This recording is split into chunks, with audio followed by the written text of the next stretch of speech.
Join our community by subscribing. Every click helps us share more stories like this one. The introduction. In the early hours of a chilly October morning in 2015,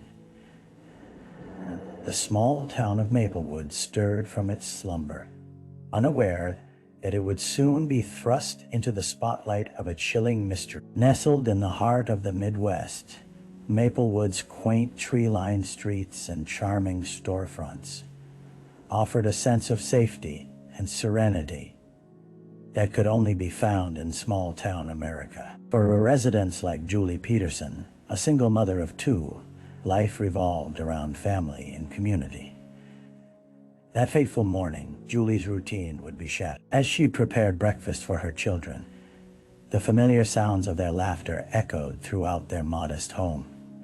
The aroma of pancakes mingled with the crisp, cool air, filling the kitchen with warmth. But beneath this facade of normalcy, something sinister was brewing. At approximately 8:30 a.m., Julie, an active member of her local church and beloved figure in the community, failed to arrive at her job as a librarian. Concern grew among her co-workers, and they promptly notified authorities. Hours passed, and the rising sun cast long shadows over her home on Baker Street. When police arrived to conduct a welfare check, they were greeted by silence. A half-eaten breakfast lay on the table, a chair knocked aside, and the front door slightly ajar. As the officers entered, they felt a grim sense of anticipation mixed with dread. What they found inside would change the fabric of Maplewood forever. Determined to uncover the truth, investigators began plotting their next steps, unaware that they were about to unearth deep-seated secrets buried beneath the town's veneer. As whispers of Julie's disappearance spread, the dark undercurrents of Maplewood began to surface, hinting that this case would be anything but straightforward. The victim. Julie Peterson was a fixture in Maplewood, a town where everybody knew one another.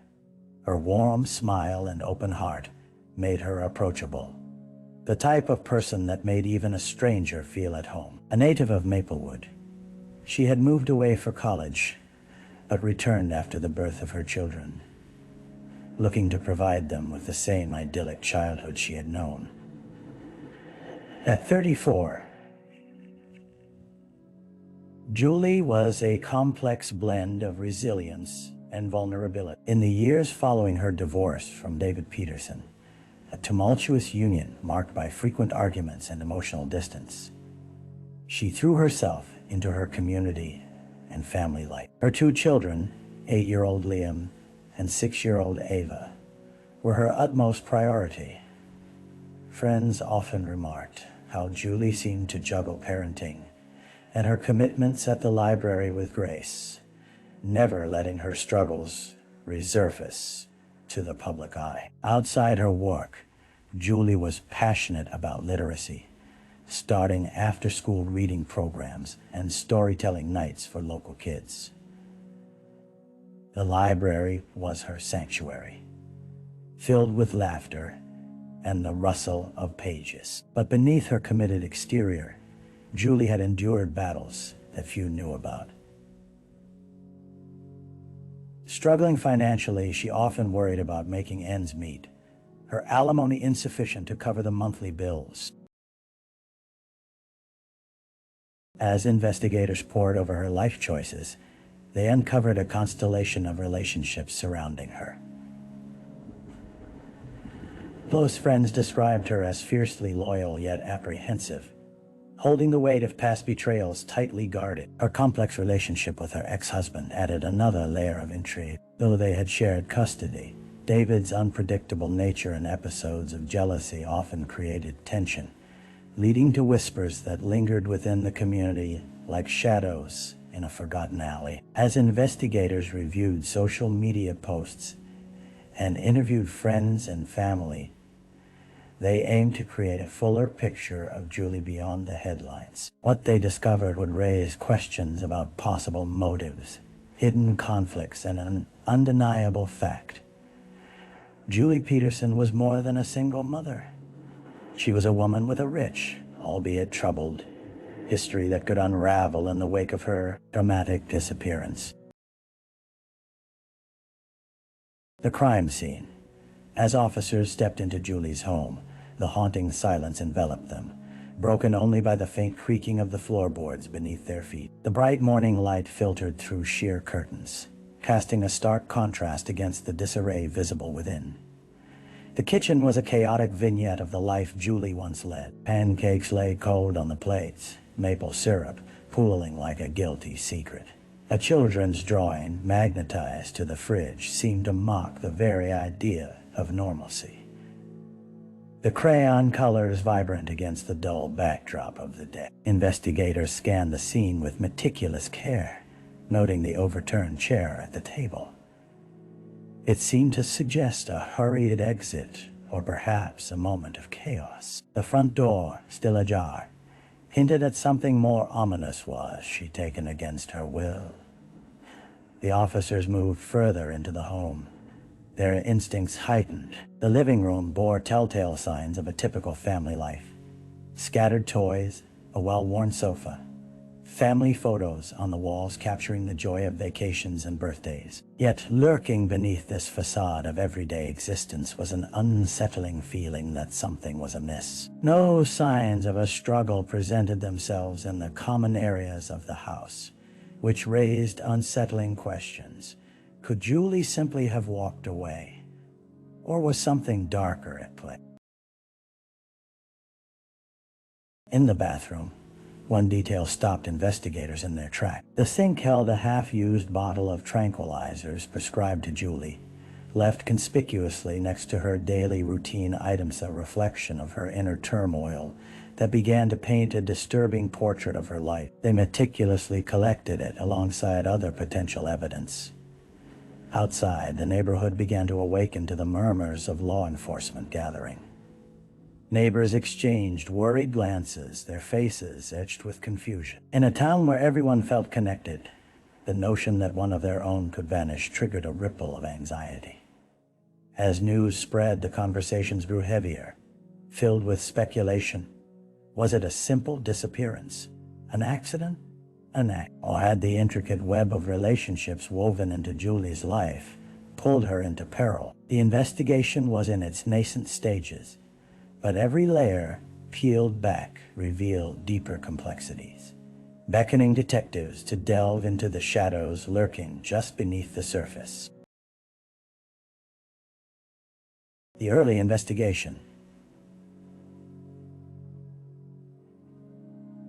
In the days following Julie Peterson's disappearance, the Maplewood Police Department mobilized quickly to piece together the fragments of her life. With each passing hour, urgency mounted to locate the beloved librarian and mother. Detectives Mark Hale and Sarah Channing, seasoned officers with a track record for solving complex cases, took the lead. Their first priority was to interview anyone who could shed light on Julie's recent activities and relationships. They began with her close friends, starting with Samantha Riggs, who shared a deep bond with Julie forged over years of book clubs and late-night talks. Sitting in Samantha's living room, Hale and Channing noted the tremor in her voice as she recounted their last conversation. "She seemed fine," Samantha said, her brow furrowed. "She was excited about the Halloween party we planned at the library, but she did mention in passing that things were tense with David." Her eyes darted around the room as if seeking an answer among the familiar comforts.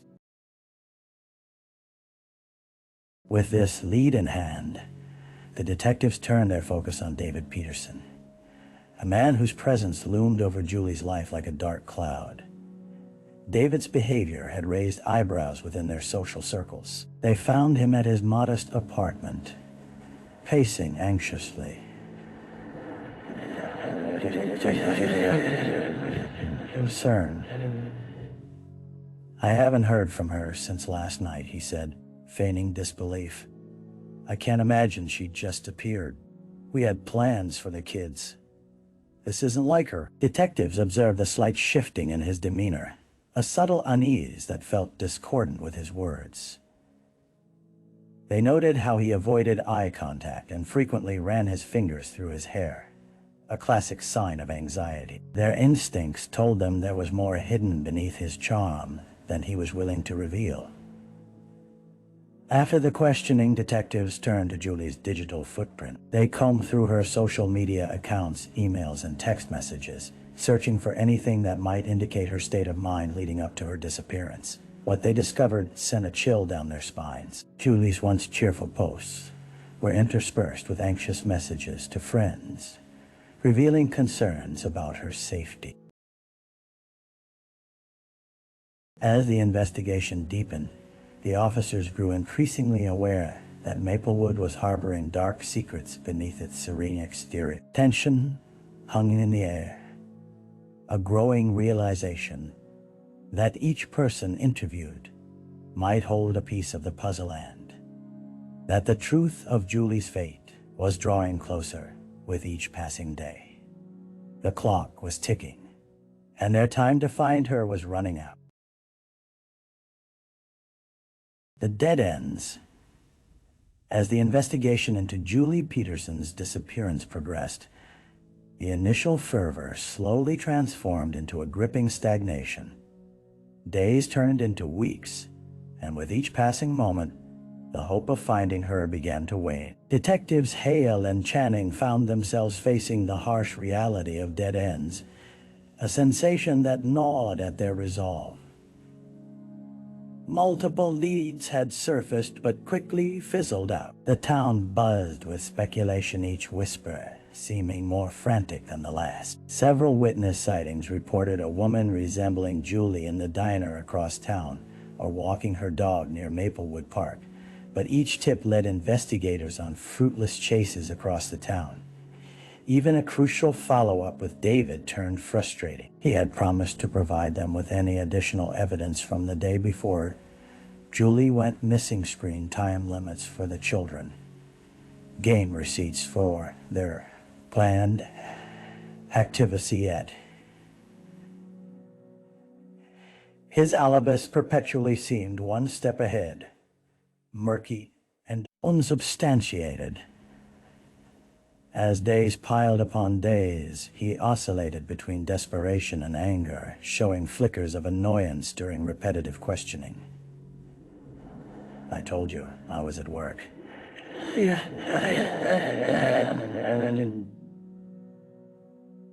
"Just focusing on the kids, the same as always," he snapped. Investigators soon found it difficult to differentiate between the fabrications and authentic concerns stemming from David's anxiety. Despite their intuition warning them, tangible evidence stood elusive, a frustrating pattern they couldn't shake. Investigative resources turned to potential security camera footage from the neighborhood. Yet the elusive images depicted nothing more than a shadow passing in the night.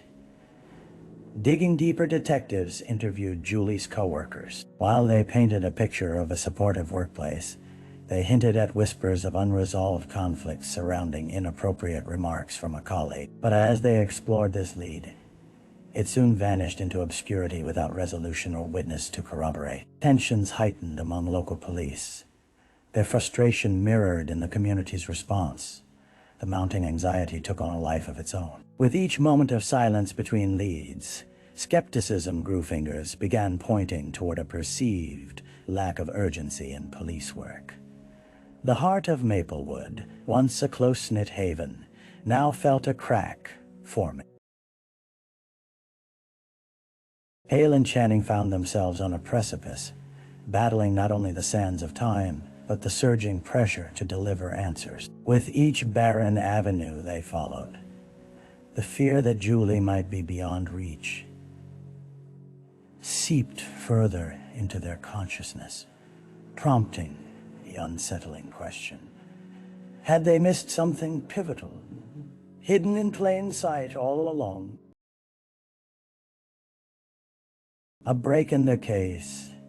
Just as the weight of despair threatened to eclipse the investigation into Julie Peterson's disappearance, a glimmer of hope emerged nearly a month after she went missing. It arrived in the form of a phone call, preliminary yet promising, shaking the foundation of the case back to life.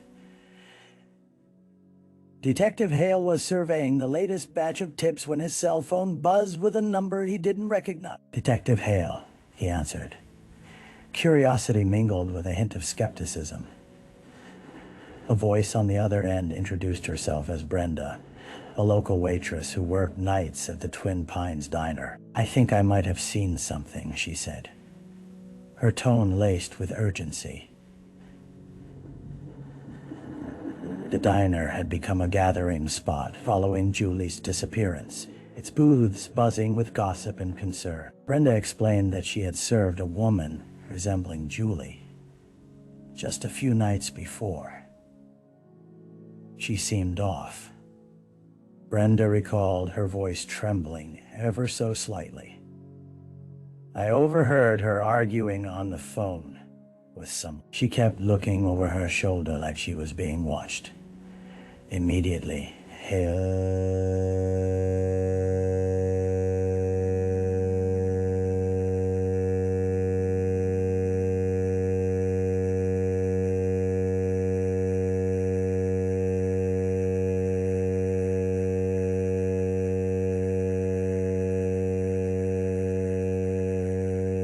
Brenda recounted the woman's distress. Her voice cracked as she described the fleeting sadness in her eyes. "I didn't know it was her until I saw the news later on by then. I regretted not approaching her. I wanted to help." Grateful for the honesty, Hale and Channing quickly arranged a meeting at the diner, gathering details to obtain a clearer timeline. As they reviewed their notes and pieced together what Brenda had seen, new questions began. Who was the woman on the phone? What was the argument about? And why had Julie felt so vulnerable and cornered? This sudden lead propelled detectives to sift through video footage from the diner, keenly focusing on the days leading up to Julie's disappearance. They scrutinized every frame, seeking out any hint of the woman's companion, anyone who loomed large enough to raise alarms. Each relevant piece of information felt like a thread unraveling within the tangled web of Julie's life. Inevitably, the renewed energy rippled into the community, opening another dialogue.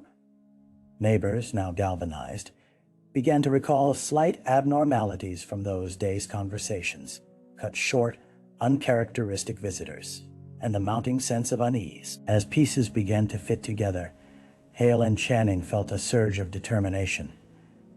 They would not let Julie fade from memory. With renewed urgency, they knew that the investigation had taken on a new trajectory. The light of this break illuminated the once hidden corners of Maplewood, revealing that the truth may still be closer than they had dared to hope. The suspect. As the investigation sharpened its focus, the name that surfaced repeatedly in conversations was Robert "Rob" Higgins, a local handyman known for his work around Maplewood. Rob had a reputation for his willingness to help neighbors and his struggle with bouts of aggression that some attributed to a troubled past. In a town where silence often spoke louder than words, whispers about his unsavory conduct floated under the radar. After Brenda's tip sparked a renewed sense of direction, detectives Hale and Channing dug deeper into Rob's history. They learned that he had recently worked on repairs at the Peterson home, which placed him in close proximity to Julie. Neighbors recalled that he had seemed particularly interested in her, offering to help more than necessary. At first, it was the neighborly kindness expected in a tight-knit community, but over time, it took on an aura of possessiveness. Their next step was to track Rob down. He lived in an air-conditioned trailer on the outskirts of town, cluttered with tools and remnants of past projects. When Hale and Channing arrived, they caught him in the midst of a minor home improvement. He looked up, squinting against the sun, and greeted them with a feigned vulnerability. "Good timing. I'd love to chat with you about Julie," he said. But his jovial facade faltered under their scrutiny. As they probed him about his last interaction with her, he became evasive, his road of lies bobbing erratically as he attempted to maintain composure. "I just helped her fix the sink a few days before she went missing, but honestly, I haven't spoken to her since then," he stammered, brushing his sweaty palms on his denim shorts. An instinctual tension rippled between them, and Hale noted how Rob's smile slipped, revealing a glimpse of the anxieties he masked. Despite his attempts to shift the focus toward his innocence, the detectives pressed further, asking about his whereabouts during the nights leading up to Julie's disappearance. The answers became muddled, revealing inconsistency and a reluctant acknowledgement that he had been around the neighborhood outside his usual work hours. As they left, Hale and Channing exchanged glances as something was off. The more they delved into Rob's background, the more unsettling connections emerged. Reports of anger management issues, an arrest for harassment a few years back, and recent behavior that had sent chills through neighbors all painted an increasingly concerning picture. Determined to tighten the noose around potential involvement, Hale had an idea to track Rob's whereabouts on the day of Julie's disappearance. They applied for various warrants to access phone records and secure potential surveillance footage, anything to catch a glimpse of his movements. As they returned to the station, a sense of urgency clawed within them. They were standing on the precipice of something significant. All signs pointed toward Rob as a potential suspect, and even if the connection remained circumstantial, they sensed the web was starting to tighten. The clock was ticking, and they feared that the answers they sought might slip through their fingers if they weren't careful. Julie Peterson deserved justice, and the more they peeled back the layers, the more they felt they were on to something increasingly dangerous. The trial. The atmosphere inside the small Maplewood courthouse was thick with tension as the trial of Rob Higgins commenced. The community, once supportive of one another, now watched with bated breath as whispers filled the air about the trial that had captivated their town. For many, this proceedings would be about far more than the guilt or innocence of one man. It was about their missing neighbor, a mother, taken away too soon, and the quest for justice that had gripped the town since October. On the opening day, the prosecution laid out a compelling narrative. They detailed how Rob Higgins had been a familiar face around the Peterson home, and how his erratic behavior leading up to Julie's disappearance raised red flags. Witnesses of Rob's confrontational outbursts shared their experiences, illustrating not only a man capable of aggression, but also one who demonstrated an unhealthy fixation on Julie. The courtroom was filled with Julie's friends, family, and even those who had merely known her in passing.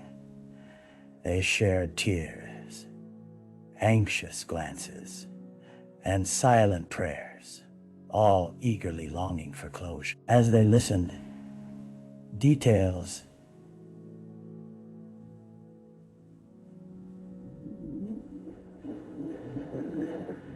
made the familiar faces of their community aunts figures of comfort seemed menacing.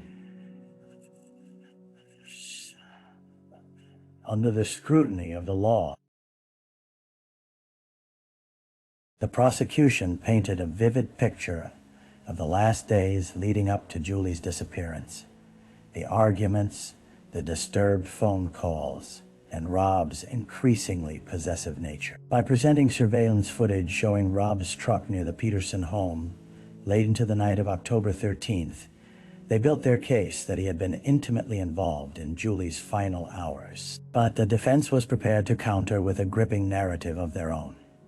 Immediately, they sought to dismantle the prosecution's claims. They painted Rob as a hard-working man who had simply been in the wrong place at the wrong time, dismissing the prosecution's assertions as circumstantial and prejudicial. He was a handyman trying to help, the defense attorney argued, suggesting that the claims against him were born from the chaos of a community desperate to find someone to blame. As the trial dragged on, subtle cracks began to form in the prosecution's case.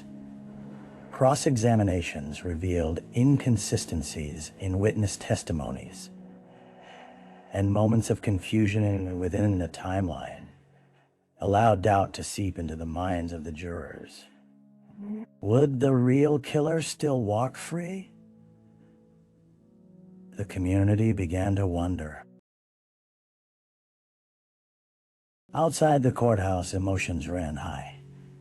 Signs rallied both for Julie through candlelight vigils and for Rob, who pleaded his innocence in front of cameras.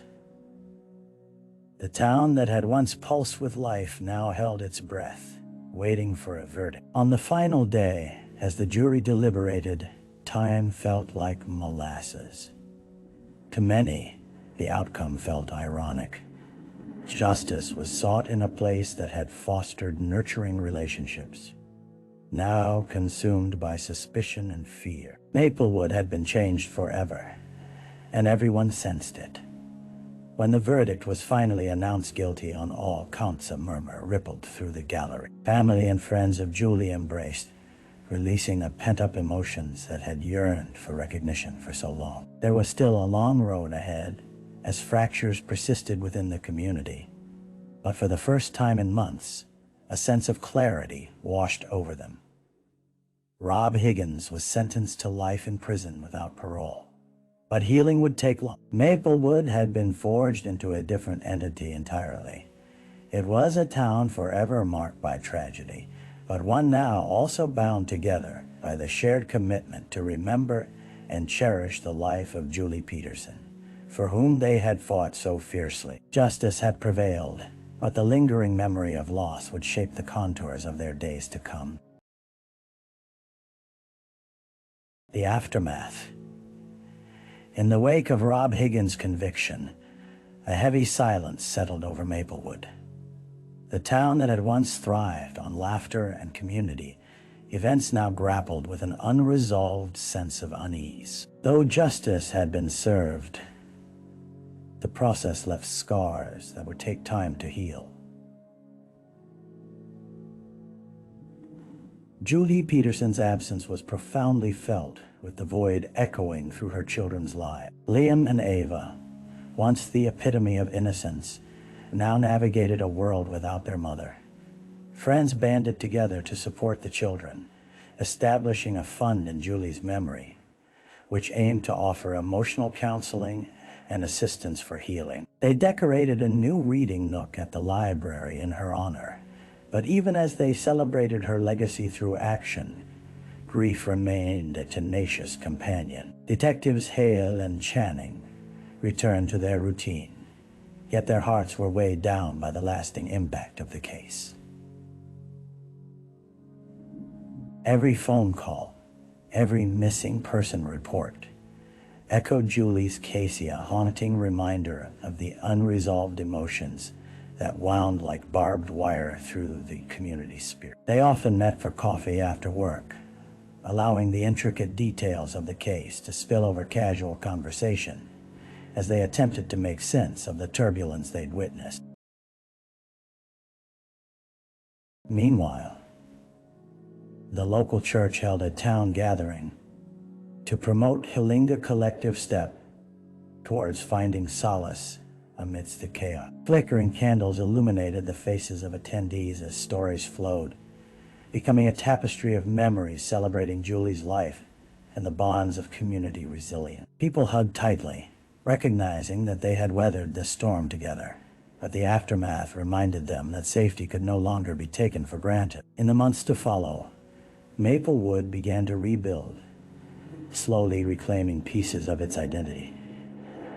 However, shadows of suspicion remained, casting a pall on relationships as neighbors navigated old wounds. Rumors, fueled by fear, spread through the streets like wildfire, igniting mistrust in those once held dear. The people of Maplewood learned to tread carefully, where familiarity once equated to comfort. In her children's eyes, the hope of a brighter future flickered dimly. On their first Halloween without her, friends stepped in, organizing a neighborhood celebration to lift their spirits. Dressed as their mother's favorite characters, princesses for Ava, and a brave knight for Liam, their smiles masked deep uncertainties. As laughter rang out in the crisp night air, Liam and Ava clutched a photo of Julie, placing it among the pumpkin display as a mark of remembrance. As the seasons changed, the small town of Maplewood slowly learned to embrace the bittersweet lessons etched into its heart, balancing the need to remember while forging ahead. With the pain of loss and the scars of betrayal still fresh, they found strength in community, forever bound by the memory of a woman who had touched their lives in the most profound ways. Julie Peterson might have been gone, but her essence continued to inspire. Each day revealed glimpses of resilience, her story serving as a reminder that love and commitment to one another had the power to heal even the deepest wounds, a beacon of hope amid the lingering shadows. In their quest for understanding, the people of Maplewood would find their way back to one another, and in turn, back to themselves. Reflection.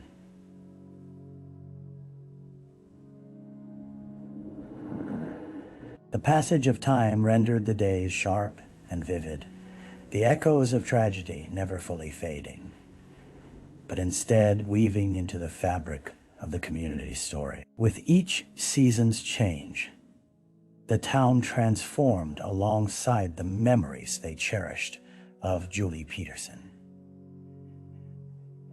As spring emerged, her friends organized an annual family day at the library dedicated to her memory. Families flocked to partake in storytelling sessions, craft activities, and shared meals, celebrating not just Julie's life, but the resilience that followed. Liam and Ava, now older and more aware of their mother's legacy, proudly contributed to the day's events.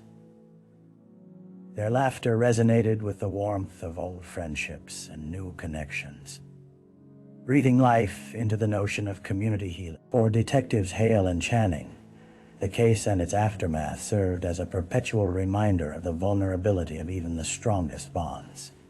They reflected on the lessons learned through loss, the importance of vigilance, compassion, and above all, creating a network of support. Every time they visited Maplewood, watching families embrace the progression from grief to renewal, it reassured them that change was possible, even in the face of devastating loss. As they watched the sun dip below the horizon, casting a golden glow over Maplewood, Hale and Channing felt an unspoken promise in the air. The town was not defined by the darkness surrounding Julie's disappearance.